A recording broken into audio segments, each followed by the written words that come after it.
Welcome to the Bonded Podcast Foundation Series, hosted by Dr. Patty and Lizzie Shutt. We explore attachment healing and the bonds that shape us as children, as adults, and as parents. We talk about the joy, the complexity, and the challenges that come with forming deep human connection. So settle in, Take a breath. and know that wherever you are on this journey, you're not alone. You are not alone. On today's episode of Bonded, we're joined by two faculty members from the Sunflower Creative Arts in Delray Beach, Florida. It's a nature-based, play-centered, early childhood school. Tune in to hear how their philosophy supports early separation, secure attachment, and the unfolding of each child's unique self, and how you, as a parent or caregiver, can grow, heal, and learn throughout this whole process too. Welcome to the Bonded Podcast. Liz and Irina are here with us today. I'm going to have them introduce themselves so you get to know their voices and hear about what positions they hold in this amazing school that we're going to get to hear all about on today's episode. Hi, everyone. Thank you so much, Lizzie and Patty, for having us on your podcast. I'm Irina. I'm the director of Early Childhood Program at Sunflower Creative Arts. I've been there for nearly 10 years now. Happy to be here and share a little bit about us. I'm Liz, and I have been at Sunflower for a little over 10 years, just about 11, I'm thinking. And I'm currently the director of parent engagement and well-being. I'm an Acorns teacher, and I've taught in several of our other programs as well. Wonderful.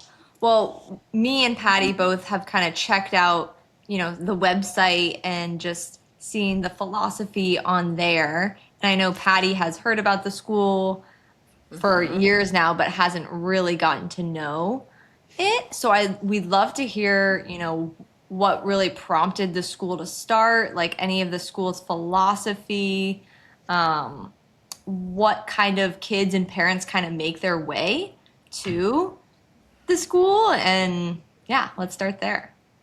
Sunflower has a pretty long history. It was founded by our founder, Susan Caruso, about 33 years ago.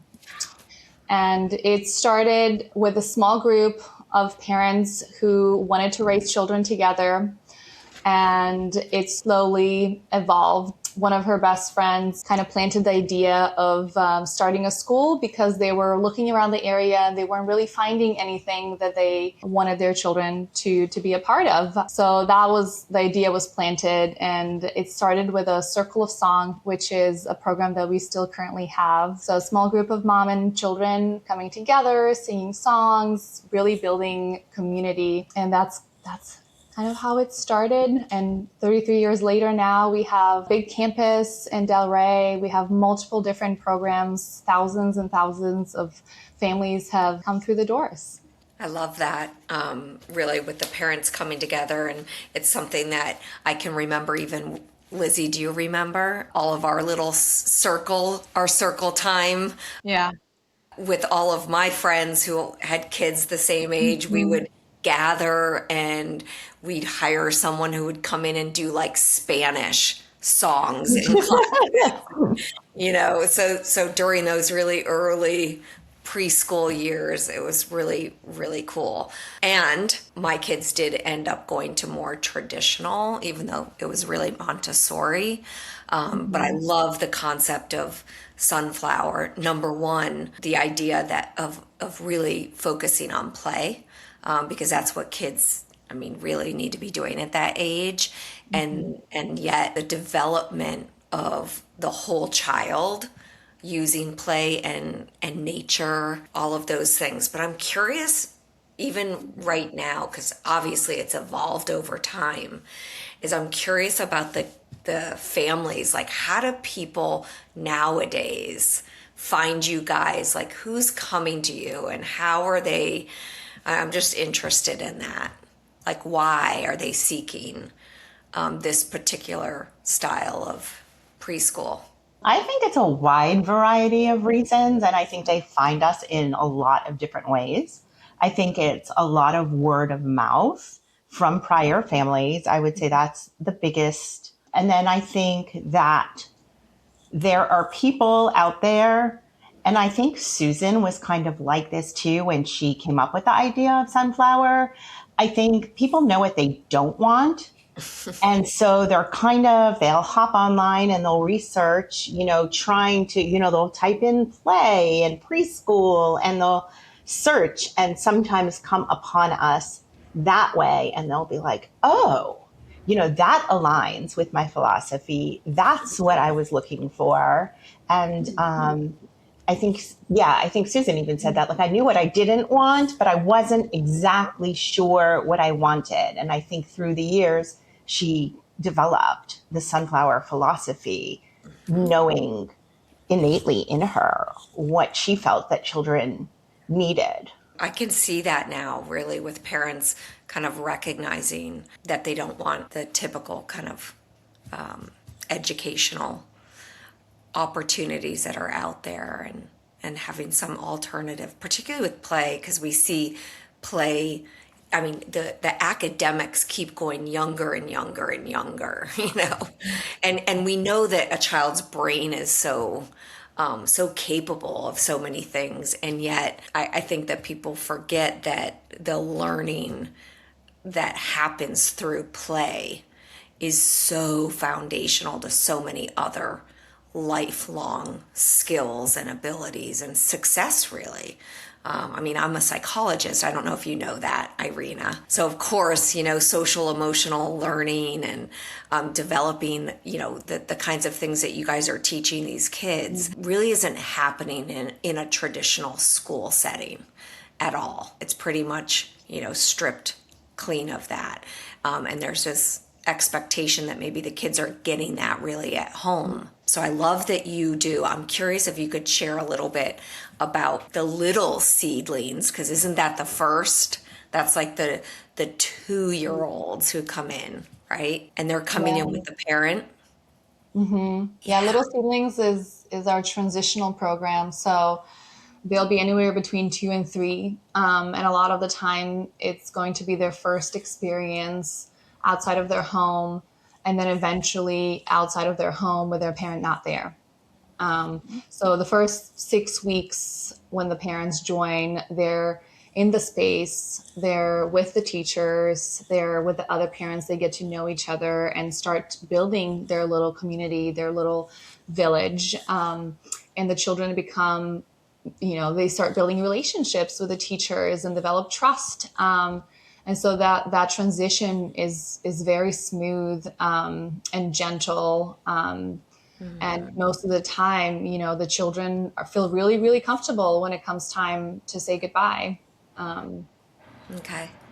Yeah, I was excited to dive into this section because a big part of this podcast is on attachment, and that is, you're talking about a critical stage and process right there of a child being able to be away from their parent and still feel safe. So yeah, curious what you see. I mean, I love that the parent is still there and that helps with that safety and transitioning and okay, here's building a relationship with the teacher. But what do you guys notice about that, if there are kids that struggle with it more, or find it easier more, or parents' difficulty? So a lot of the times it is the parent who's struggling just as much or maybe even more as the child. So, there's definitely an element of parent coaching around it, around the transition before it happens, and how to navigate that with their child and prepare themselves and their child for it. And when they do leave, to leave in a loving way and in a confident way. So you're giving your child a message with your body language that this is an okay place to be, that you're safe here. Mommy's leaving, mommy's coming back. This is what happens. And a lot of coaching away from language, like, okay, mommy's going to leave now. You're going to be okay, and not overly dwelling on, trying to portray the confidence to your child while at the same time letting them know, I love you, I miss you, I'm coming back, I'll see you again soon. And then on the other end, after a parent leaves, we give a lot of credence to the idea that their emotions in their mom or parent leaving, those emotions are part of the process. So if they're sad, if they're angry, maybe they're not. It's all okay. It's all part of the experience. So we don't try and minimize it and distract them from the emotion. We help them feel it in healthy ways. That's beautiful. So I love, even you saying that, because I think that separation anxiety and things like that, I mean, certainly kids can have their own struggles, right? And so much of it has to do with the parent as well. And so, so you're providing coaching for the parents. So is that like a part of like in vivo right there with the kids there, or is it also outside of that interaction, that time together? Are you meeting with the parents one-on-one sort of thing to discuss what's happening or what the difficulties might be, or even their own fears and anxieties? Yeah, we definitely we do this in multiple different ways. Learning within community is one of Sunflower's pillars. So we create that community and we create that parent coaching and relationship building with the families in different ways. One of the things that we do, in particular with the Little Seedlings class, is that we do a book study. So together for the first 6 weeks, we read together and we reflect together and observe this in the space, what's happening, and we attach it to parts of the books that we've been reading. And then those moments, we create a discussion. So we circle up and we discuss certain things, and maybe things that are happening in the space. It may be a child that's sitting right by the parent the entire time that the discussion is happening. And so we talk about those things together, and we definitely meet outside of being in the class, away from the child, and walking through with them what transition can look like. What are some expectations? And it can look different for every child, and they experience it in a different way, and that's okay. And secure attachment to a parent often does, mean that they will be tears when they say goodbye, and it is okay, and that's part of it. So we talk about these things with the parents so that the tears, they understand what's happening there for them. Yeah, so a lot of that, we have parent toolboxes, we have recorded toolboxes that we give the parents, and they, the topics go from respect for the individual to communication, child development, to understand where their children are developmentally. And I find that the separation part, it is different for every child, and that can be the child's temperament, their personality.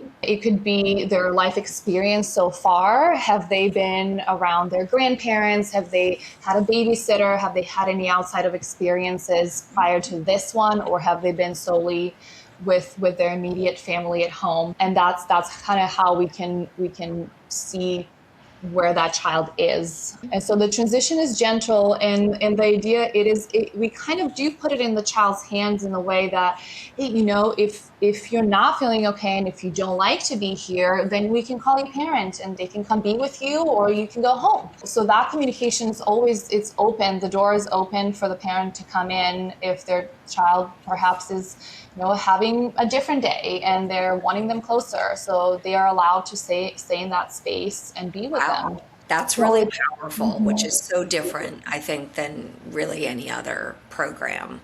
More like having them tough it out. So this idea, because I only work with adults, and, I worked with someone earlier today that said, I still can't ask for what I need. Right. And how deeply rooted some of those things are, because, likely because when they did make a plea early on for what they needed, they were either not heard, ignored, told they're wrong, all of those things. And so how powerful that ability for a child to feel a sense of true safety with you guys, that you guys are going to have their back. And if they need access to their parent, for soothing because they have not yet been able developmentally to embody that themselves, or to, find access in the classroom for some sort of soothing, that they can access that. And even I'm curious because you guys, I know, Liz, you worked in that program too, correct? In Little Seedlings? Yeah. I did. Yeah, how fun. I can remember you telling me about it. I was super jelly because that would be so fun to do. I would feel like that's not even really work. It's gotta be really it's a lot of work. The little seedlings are a lot. oh yeah. Well, I know, but kind of fun work. Really Fulfilling. Fulfilling is definitely fulfilling. definitely. And just hearing you, Irina, really talk about how truly this transition is different for every child, and how helpful that is, I imagine, as a parent to really hear that, because I don't think that's what parents think. And they have an expectation of their child or themselves, or how it's going to be, and they're comparing themselves and their kid to other kids. So I think that's super foundational in your program, that you're really instilling that from day one with the families, that every child is different. So I'm curious about you, even in seeing this, period of time, it's like a 6-week, and the idea that it could maybe even be extended a little bit, that it's not like a hard cut 6 weeks and, that's it. We usually have a few children that first week, that first 6 week, 2 to 3 children transition and the parents leaving the space, and then seeing how that goes. And then the following week, we'll have another 3 children separate based on how, the teachers and I evaluate what child may be ready first. And that way we can really dedicate that time for those children that are transitioning, and the teachers can be available to be there with them, to continue building on that trust with them. And I think that's really, the idea of then it's in your hands, and you can go, and you can call the parent. It really builds on that trust with the teachers, and they know that's available. Once they know that's available, they don't really want it. Once it's happened one time and they've said, I want my mommy to come back, and we've called and their parent has returned, then they begin to trust us, and they know that if they're not okay and that happens, that would be, available. Just makes so much sense. It's relationship building, and and they do create attachments with the teachers. Then as the parent is that, getting more space and pulling away from the child in a way, then the teachers can go in closer. So they're creating an attachment with that child, and they're creating that relationship with them, so that it's not this, it's not a stranger who's taking care of them. And they know that, Irina and Liz, if I'm sad, they also are there for me, and I can do this with them as well, which is a really kind of important thing for children that young, to know that there are people outside of their home that they can trust and they can rely on, and that they can, help them and meet their needs as well. What a beautiful way to start trusting the world in general. Yeah. Absolutely. Huge. Yeah, I think, some of the foundational things in secure attachment, right, is that sense of safety. So when it expands beyond just, obviously hoping the child has it in their own home, and then to expand that to school. I remember, searching for my kids' school, and one of the things that was literally in my mind at all times, and always as they progressed through school, one of the most important things to me was not what they learned in school and what grade they got, but it really was the quality of the relationship. Is like, does this teacher get my child? Can they truly see them? Are they able to connect with my child as an individual, different person. And the teachers, most of, I loved the school they attended when they were little biddles. And not all teachers were equal. There were definitely the special ones. So I think that's probably a huge part of your program, is likely really picking, selecting, and training your teachers to have that level of presence, awareness, even really, really, truly having a belief and an understanding within them that every child is unique and different and amazing and lovable and have gifts and talents, and that are also unique and wonderful. I'm curious about your training in that with teachers, or are you sort of selecting people who already come in with those sort of values and constructs? I think it's a combination of both. I think we obviously want someone who connects with our philosophy from the beginning. And there might be a teacher out there who, came from I think I came from a more traditional background. And then when I came upon this philosophy, I was kind of like, wow, this is amazing. I still needed training in it because it wasn't my wheelhouse. It wasn't what I was completely used to. And it just spoke to me. So, so I think it's really a combination. And I think like the learning through community, I think goes through our whole program, even like the teachers. We are always learning. I mean, we had a situation happen yesterday, and Irina and I both walked into the classroom at the same time. And I was like so excited to follow her outside to see how she handled it, like, wow, so I think we are all appreciative that there's always learning happening. There's always ways to grow, that we can always be more compassionate, more aware, learn something new, learn a new way of doing things. So, Yeah. Yeah, even the philosophy at the Sacred Treehouse, right? So I feel like there's some resonance with the seedlings and the whole concept of what we also believe, right? Even in the work we do, we're not necessarily trying to, change someone, fix them even so therapeutically, but really foster, first of all, to help them grow into who they truly are, right? And I just really feel really, really strong about that. So having a preschool set that foundation for a child. I mean, where do kids go from you guys? Like, where, when they graduate, like, where do parents go? Because, that's got to be a big transition. Definitely. yeah. I mean, parents go to all kinds of paths after Sunflower. There is not one road after Sunflower.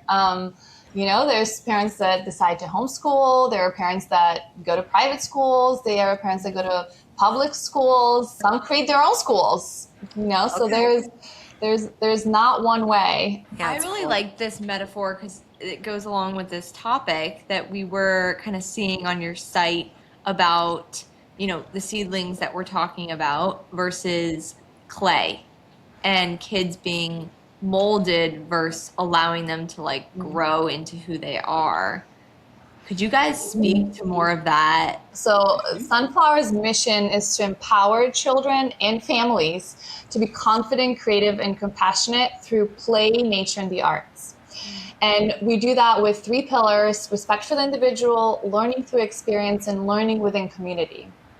And so all of those things in combination is what really allows children to grow into themselves, right?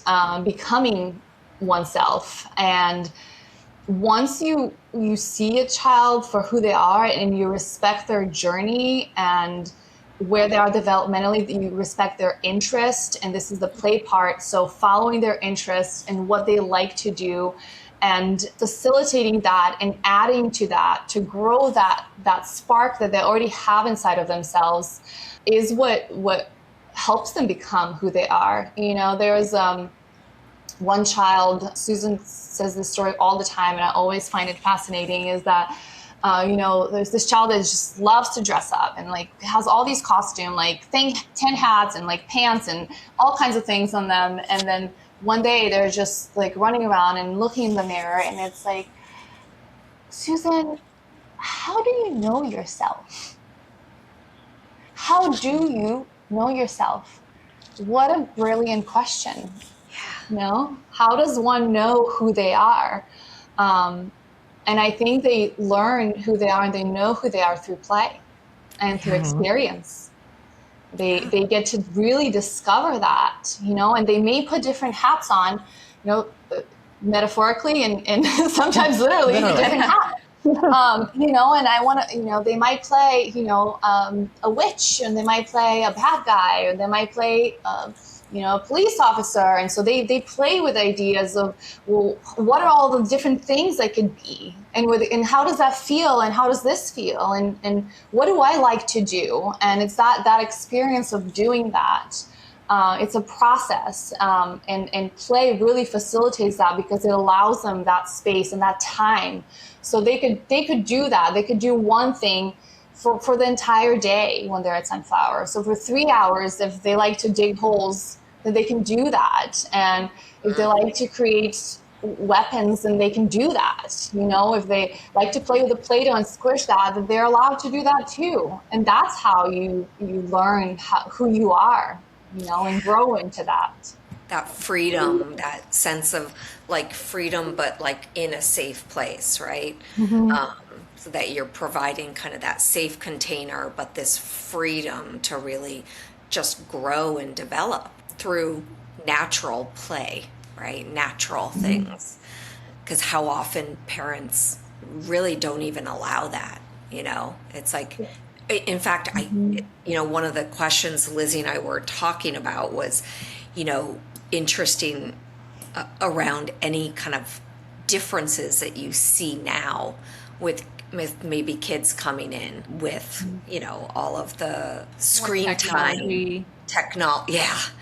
Yeah. Like how in fact that might be impacting their attention span and their even willingness to engage in real play. And so do you see any differences with that now, or are some of the families that are really coming to you guys more, are they already self-selected where they're like, I want my kid to not be on screen time and play in nature, so that's not really as much of an issue? I think it's also a wide variety with that too. I think we definitely have the parents who are not promoting screen use at home. I think we have some that do. I think we encourage screen-free time. I think that's even part of, like, when a parent is present at Sunflower, we don't use screens in our environment, and we encourage them to take calls or anything on their screens out of the environment. So I think we are suggesting and we're teaching how important it is to have that, not have that screen time. I definitely think that, and I don't know if it's attributable to screens or not, I just think that there's a lot of stimulus out there for kids.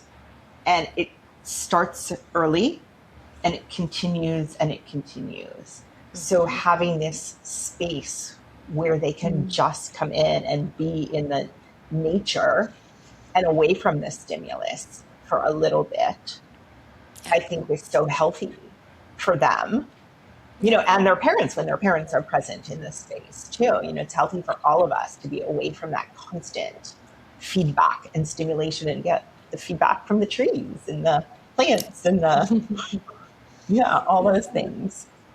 It makes me think of, even some of the parents who feel like they have to keep like doing and going with their kids, and that how much kids just need to be and just be allowed to just be and play, and how really that is what their nervous system, their developing nervous system even needs. So you're talking about that overstimulation and how that's kind of the norm a lot, or even like people think that their kids need it. Yeah. Which, Well, the thing is too for parents, and I'm not sure if you were the one I talked about this with, Irina, but there's also, because parents are on screens so much, once they look up one thing about parenting or see one post, all of a sudden they're getting so much feedback on what they ought to be doing or not doing as a parent. So it is a constant like overwhelm and a constant, am I doing the right thing, instead of stepping back and being able to innately trust what they know deep down. Because I think most parents really are well intentioned and want the best for their child. They're just being bombarded with so much information on what that is. When, if you go back to the basics, I think like we do at Sunflower, and really respect children and families, I think it's so foundational. I love that. Also, the idea that it goes back to the kind of clay versus, the seedling kind of metaphor, that I think even social media and all of the kind of push that might be out there to parents to do this, do this, do this, buy this, use this toy, this thing, this whatever it is, or take them here and do this with them, is all obviously to push some sort of sales type of thing, right? And so there is definitely that sense of I have to do something. Right. I have to give something or buy something that is going to help shape and mold my kid into a happy, healthy child, as opposed to just being present. I'm going to give a little like kudos to Irina on this one, because she has a precious 2.5-year-old.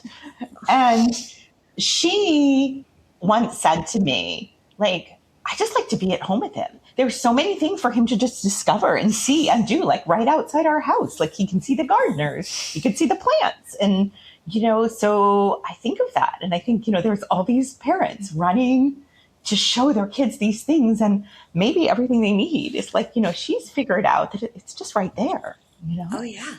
Yeah.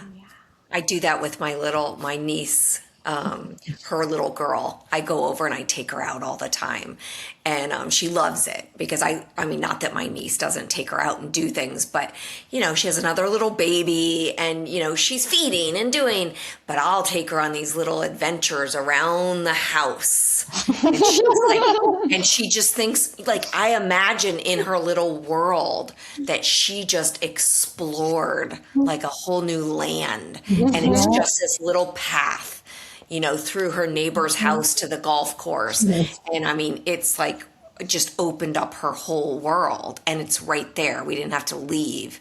We didn't have to go anywhere. So that is really cool, Irina. And that is something I'd love to really bring home to people. And Ashley, who I'm talking about, my niece, if you guys listen to this podcast, I always talk about her and these little babies, because they're my newest sort of like fresh examples. I know Ashley. Yes, Ashley. I mean, she, this is a plug for Ashley, because she would always say to me, she's my godchild, but she would say to me, do less, Patty, do less. Okay. And that was her famous line. And I always hear her voice, do less, do less. And I do see her as a mom really like doing less and just being at home with her kids, and how beautiful that is. I guess I kind of want to shift, because Lizzie brought up this point earlier to me, because I know we're talking about a preschool and we're talking about these developing, growing little beings. But because I'm an adult psychologist, and I do know, because having my own kids, and as my children went through different ages and stages, as a parent, it also invites me back into those times. So even at those early kinds of times when the parents are coming in and playing with the kids and being there, I feel like that's an opportunity, number one, for healing even to take place for parents who maybe weren't allowed to play or, didn't have that kind of opportunity. So I imagine there's almost a parallel process happening, and not necessarily that that's really your intention, but have you guys noticed that with the work that you're doing, that you see parents kind of growing and developing? Absolutely. And it's not always clean. It's sometimes messy, and sometimes the healing parts are really difficult. They kind of put in your face, your child can put right in front of you what you need to be dealing with. So that can be challenging. That can be hard. And so it's kind of like a learning, and we say, at Sunflower, it's a learning laboratory, like for the parents too. Just, this is being brought into your, this is a struggle. It's an obstacle. What is this inviting? What is this, bringing up in your body and your memories? How were you parented? And, how can you be the parent that you wish you had? How can you do that? How can you show up in that kind of way? And it's not easy. It's hard, but we do see it happen, and we do see, huge shifts happen. So I don't know if I imagine that the community, like even as you work, as that's one of your tenets really is about the community, right? Learning in a community.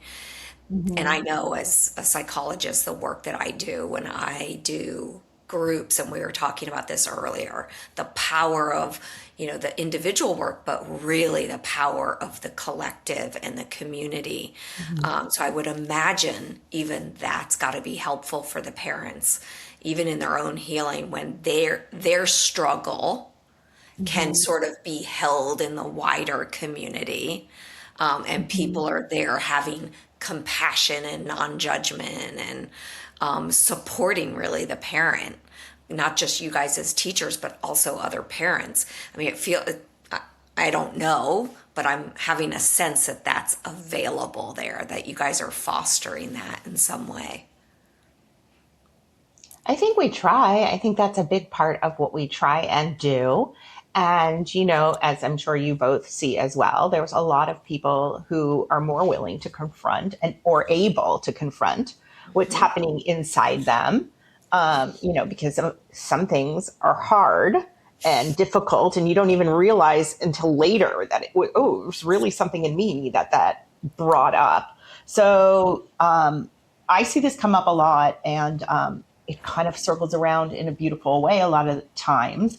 So if one child hurts another, the parent might start out very angry and not understanding of what happened with the other child or what the other child was going through. And I think that's a normal, protect your child, maternal, paternal instinct to go that route. And then, through discussion, and I think more through observation of another child. Like sometimes one of our prompts might be, like in a little seedlings class, is to observe another child that's not your own. You sometimes learn and experience through that child. And I not too long ago had a situation where one mom was very upset because a child hurt her child. And a few weeks later, that child was running and fell and got hurt. And she threw her arms around him and gave him the biggest, most genuine, loving hug. And it's just such a nice full circle moment when you can see parents like developing that compassion. And it's hard. It can be really challenging. Definitely. Yeah. So I guess we probably don't want to get into this. I'm always very curious, though, because I can only imagine that it shows up, even these differences among parents, whether it's the capacity or do they have the capacity to look at themselves and be able to do that. And I don't know if this is part of like even like this the process of enrollment with you guys, if there's sort of like, hey, this is our philosophy, these are the things that we are going to be inviting you as parents to be doing. And so there might be some dialogue around that one can again almost sort of screen out people who are less willing to do that. And of course, obviously, it can be very painful. I think that we don't always know, like you said, Irina, you said, you don't always know that something's going to come up, right? So when it does come up, you don't know that it has necessarily even anything to do with you as a parent, not even as a parent, maybe your own stuff as a child, right? I certainly know this. I know that, as your kids grow up and they go through things, it activates your unfinished business if there is some. Okay. So if you were bullied in school and now your child's at school and like even a very innocent, I mean, kids get hurt literally every day at school, in preschool. They're pushing, shoving, biting, and we don't want that to happen. It's part of the opportunity of learning and growing, and it happens. But a parent who experienced bullying or something like that in their childhood is going to have probably a bigger reaction to it, right? Yeah. One of the trends that I really see among parents and where it comes like a big journey into learning and kind of uncovering some of those messy things that perhaps are from childhood is like, it's emotions, it's feelings. So when their children have certain emotions, it brings up stuff for them. And sometimes, that's an obstacle for holding space for the child's feeling, and to allow them to express how they're feeling, because it is bringing up, sadness or anger that they may have buried and they never worked through it. So that gets brought up, and still as grown-ups, they may not have the skills how to regulate their own body, what to do when there is, chaos around you. There's sounds, there's crying, there's kids are pulling you, you're in your pants. So how do you regulate in that state? How do you regulate your own self, your own nervous system, so that you can be present for that child? That's definitely one of the things that I often see, and have seen throughout the last 10 years here, is that's a big struggle. Like, how do you cope with your own feelings? What do you do? How do you express them in a healthy way? How do you communicate your feelings in a healthy way? Even feeling words, I think even the vocabulary of feelings and emotion is in there, for many of us, and I'll include myself in there as well. It's been a journey, and through children I have learned so much. Like, I have learned in my 10 years I've done this for 14 years, but I've been at Sunflower for almost 10, and really that's when I began this journey of what is this bringing up in me?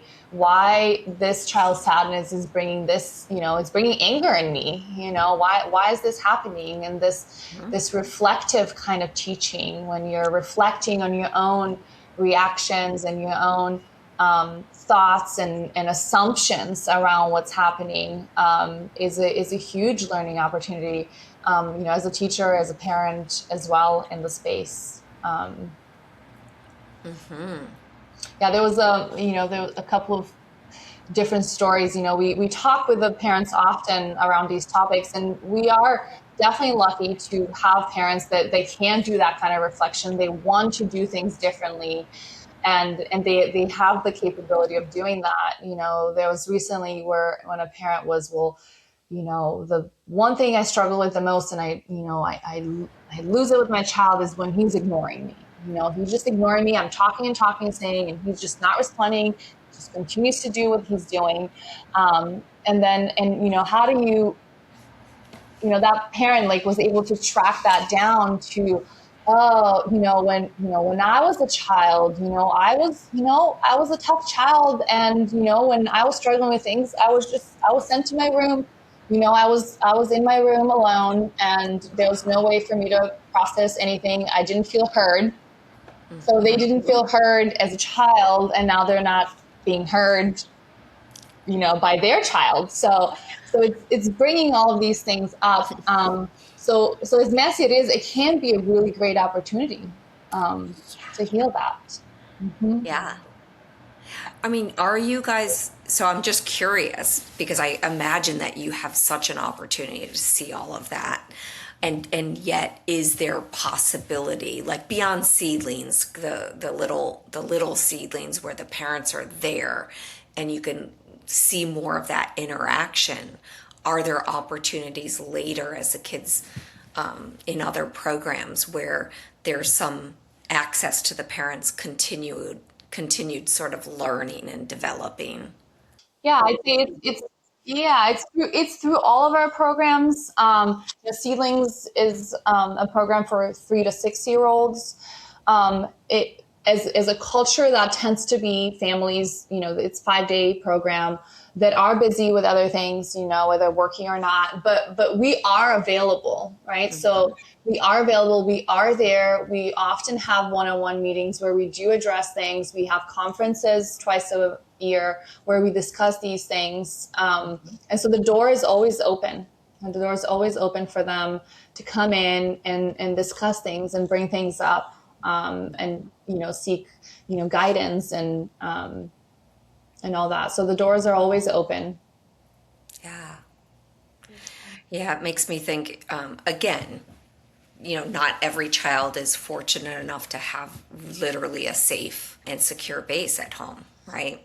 Even with the most well-intentioned parents, if they have not yet healed in their own kind of early developmental kind of trauma, it's going to impact even with all the best intentions. It's going to bleed through and have some kind of impact. And your school, the model of like what you're offering, is such a powerful opportunity for a child, even who has had some difficulties at home. Okay, with that early attachment, that they can literally have that, like it could be healed in those programs. I definitely imagine that. And I think, I don't, again, see kids, but in my early training days, I did. And I can remember kids, even in a therapeutic setting, beginning to feel safe and secure and not want to actually go home. Okay. So the opposite, right, of like, they want mommy and they want to go home.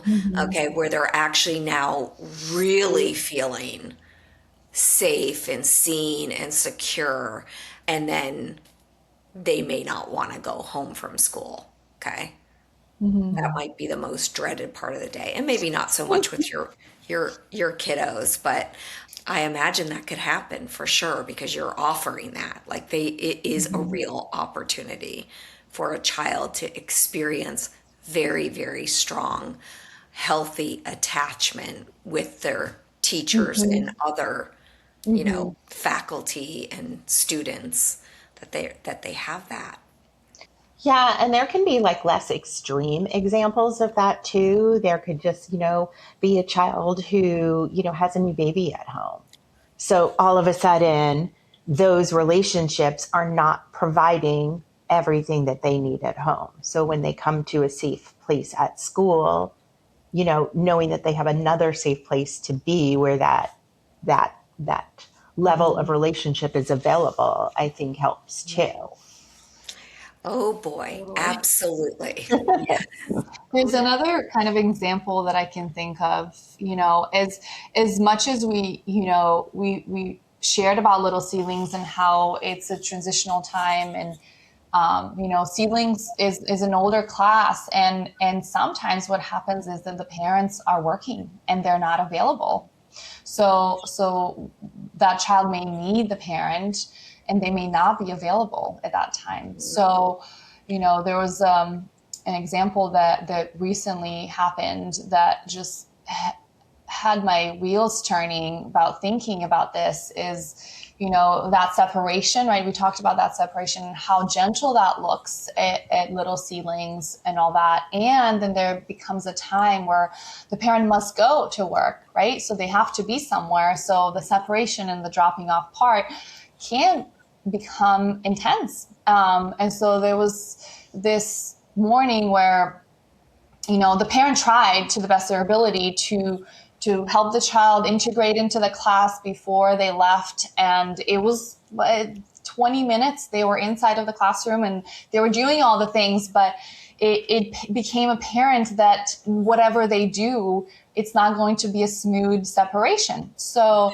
I rushed into the space and I was there and say, mommy's going, she's going to work and I'm right here. And this child was, screaming and yelling and very sad and very upset and like maybe even fear. There was something she was really processing.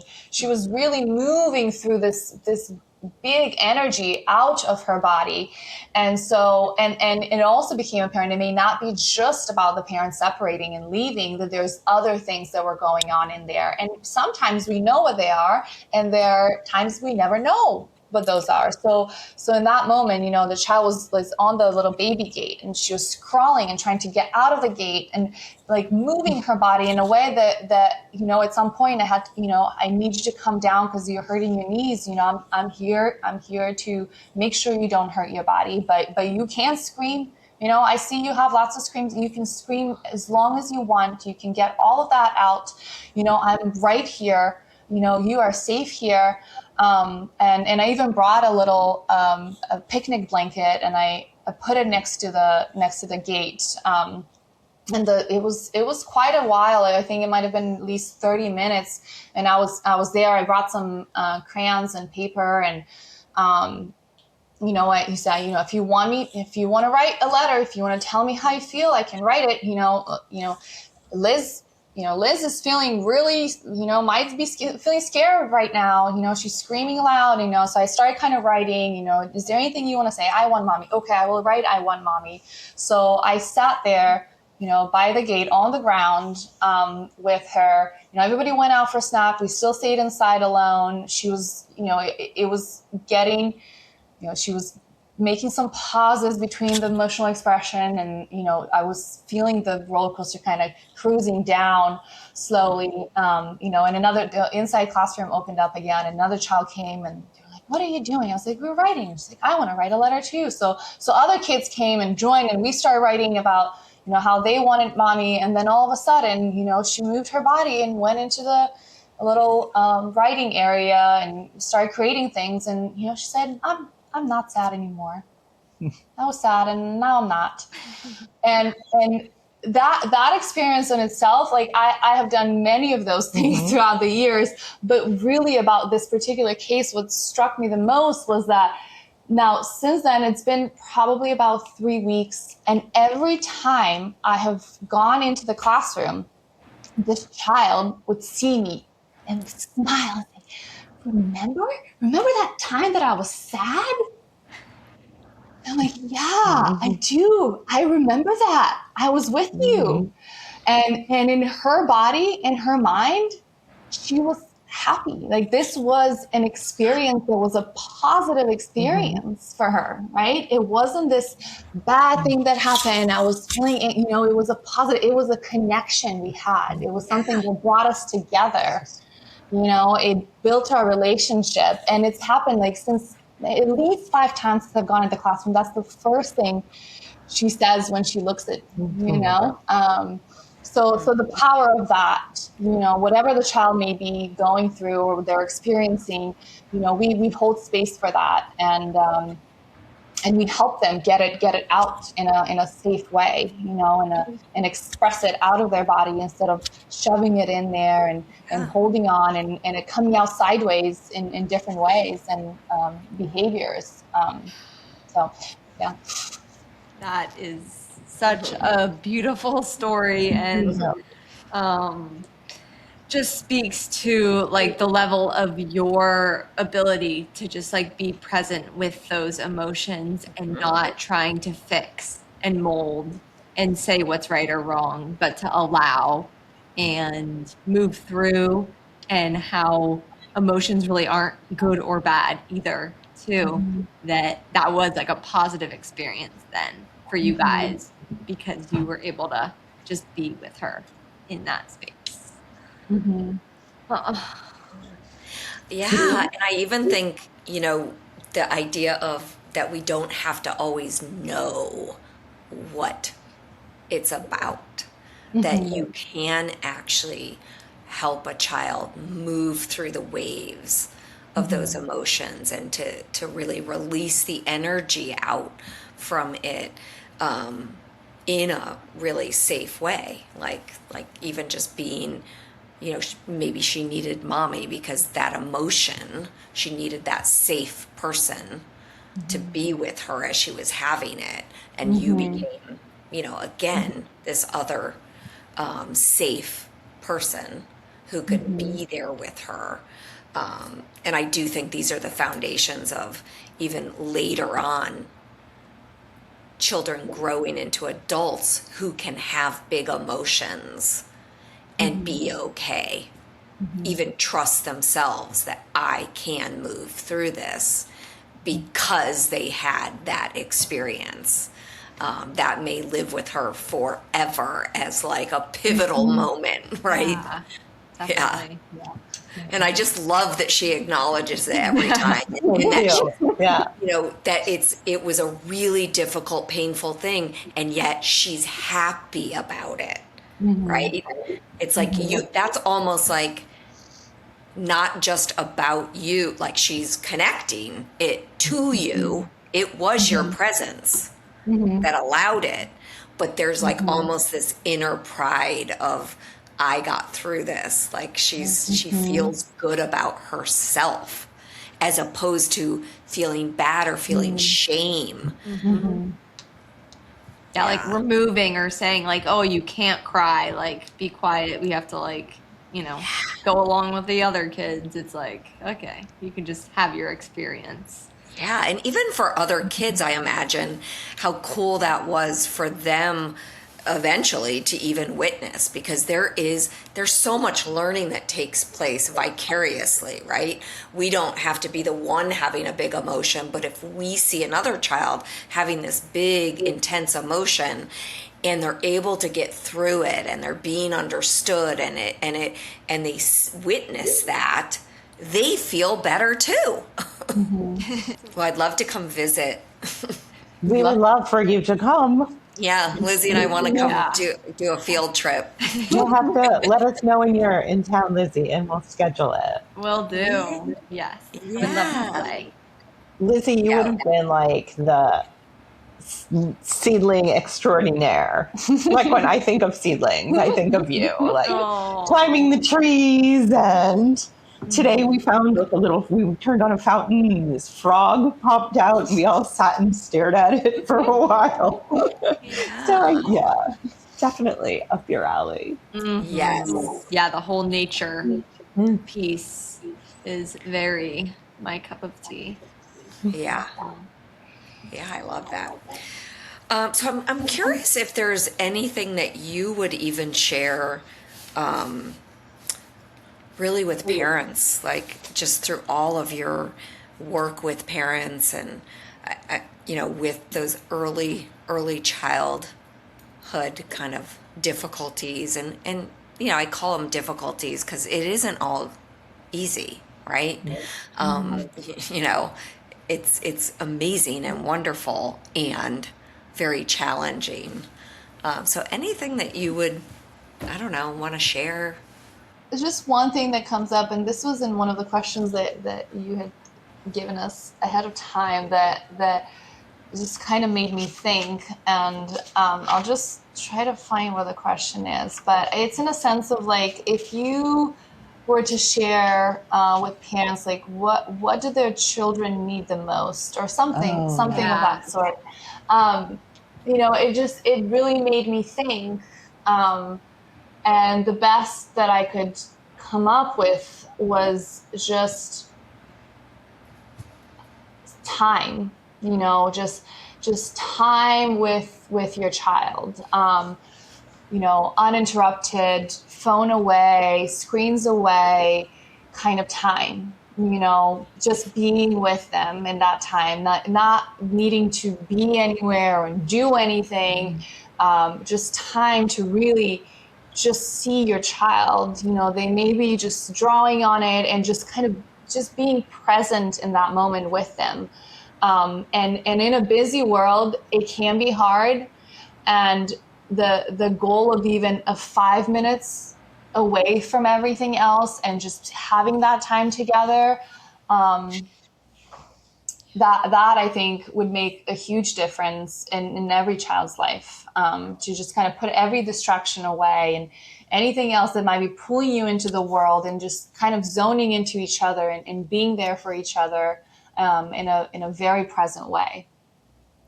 Yeah. Yeah. I think I love that because even one of my early teachers, Tara Brock, I can remember sitting in a workshop with her like 20 years ago, and her really basically coming down to the same thing. Like the one most important thing is about your presence, right? The greatest thing that you can give your child is a sense of presence, of being fully present. And of course, we can't do that all the time. And in fact, kids don't need it 24/7. But building even some of these kind of, rituals that this is what we do, whether it is story time or, those kind of moments where you're together at periods throughout the day, where the child can feel seen and secure and the parents present, are incredibly regulating for them. They feel like filled up in a sense of like, when I think about like a psychological term, even of when a parent's literally able to be fully present with their child comes into growing into a sense of, I actually exist. I am a person. Okay. And this happens literally through being held and being present with, because you can hold a baby and feed them and completely not be there. Yeah. Okay. And that is different. Okay. That child will feel that or not feel As a like result.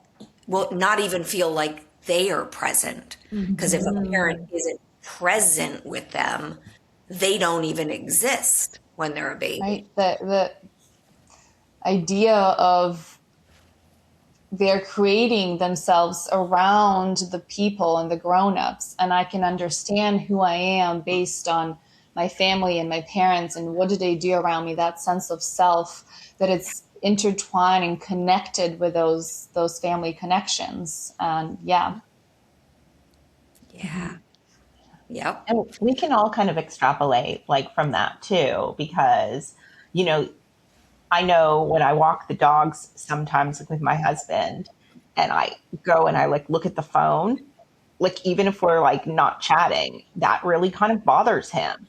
And so yesterday when we went on our walk, I made the conscious decision to just leave my phone at home. I thought, you know what, for 20 minutes, like I think the whole world will be okay. If I might not answer the phone. And I'm like, we haven't seen each other all day. Like we can just be together. Like, so I think it's like, yeah, you teach it to your child, and then, and as adults too, we like relearn it. We like relearn all the time, like these lessons from like being with the kids and like from what they need. Like we're as human adults, we also kind of need, I think that's a relationship. Thank you for even bringing that up, because I do think that that's something that we forget, that we still need that.